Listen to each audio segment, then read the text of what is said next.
네, 일명 도가니 사건으로 불리는 이 광주 인하학교나 이 특수학교 내 성폭력 문제를 세상에 드러낸 이 태백, 이 미래학교의 사례들은 이미 많이 알려져 있습니다.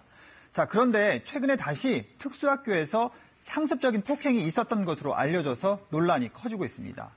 자, 지난 7월 말 서울 강서구에 있는 이 교남학교에서는요, 엘리베이터에서 교사가 학생을 거치게 잡아 끌었다는 신고가 접수가 됐습니다. 자, 경찰 수사에서 밝혀진 건요, 놀랍게도 상습적인 폭행이었습니다.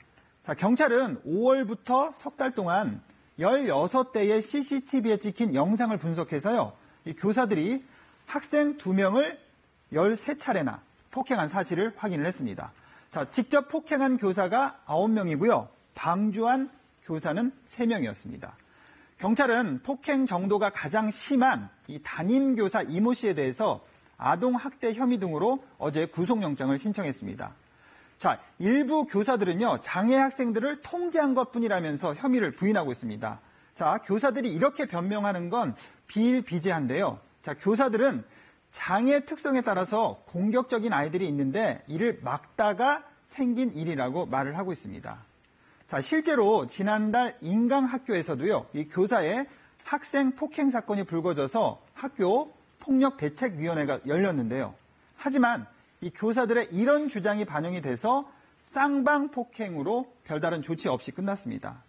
자, 학부모들은 이런 결론을 수용할 수 없다면서요, 학교 폭력대책위원회를 다시 열라고 요청을 한 상태입니다. 자, 사실 지적장애 학생의 경우에 친구나 교사를 때리고요, 소리를 지르거나 이 물건을 집어던지는 공격 행동을 하는 경우가 많습니다. 자, 이런 문제 행동 때문에 특수학교 안에서의 이 물리력 사용은 묵인되는 경우도 있었는데요. 하지만 이 최근에 일어난 특수학교 폭행 사건들은 훈육과는 거리가 멀다는 게 이 학부모들의 주장입니다.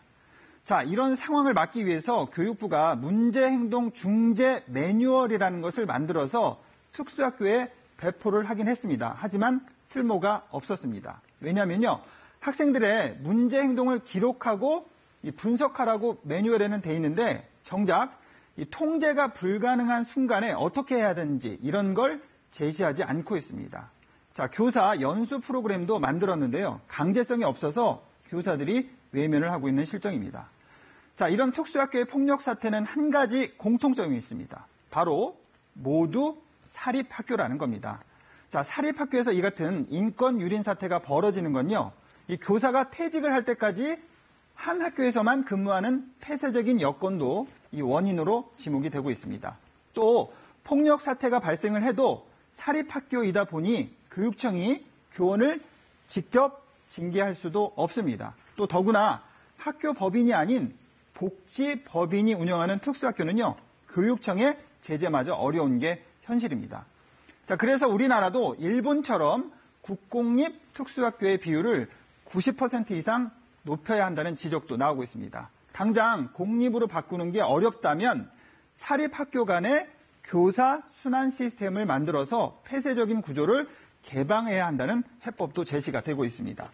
자, 또 장애 학생도 일반 학교를 다니게 하는 이 통합 교육학교를 늘려서요, 학교 선택폭을 넓혀줘야 한다는 주장도 제기가 되고 있습니다.